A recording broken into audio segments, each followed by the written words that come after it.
Wir werden mit dazu beitragen, dass das, was außerhalb der Parlamente geschieht, das Umschlagen der Stimmung, die Ablehnung der Austeritätspolitik, des Fiskalpaktes, dass wir das in die Parlamente transportieren und gemeinsam mit sozialen Bewegungen, Gewerkschaften, anderen progressiven Kräften an Alternativen für eine soziale Union, für eine demokratische Union, eine ökologische Union arbeiten.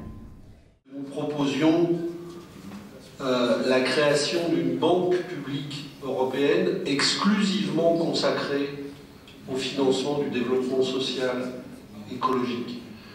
Je signale au passage que nous avions décidé au Parti de la gauche européenne d'utiliser la procédure d'initiative citoyenne européenne pour recueillir 1 million de signatures en Europe autour de cette proposition de banque publique.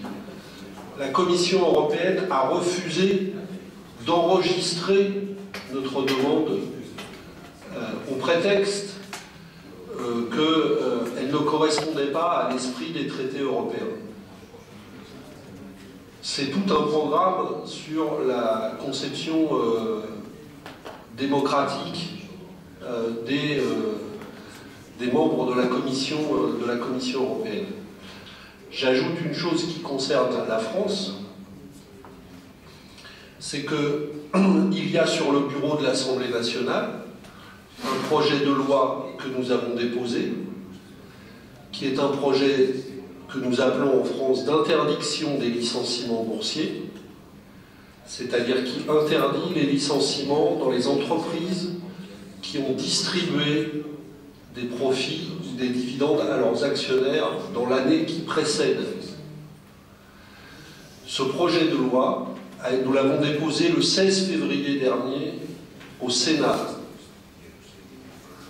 La majorité de gauche du Sénat, les sénateurs socialistes, nous étions à ce moment-là dans l'opposition à Sarkozy.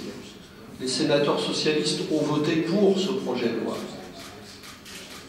le 16 février dernier.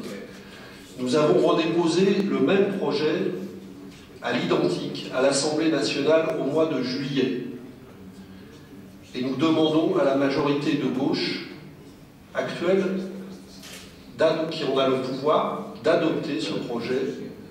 Mais pour le moment, seuls les parlementaires du Front de gauche acceptent de soutenir ce projet.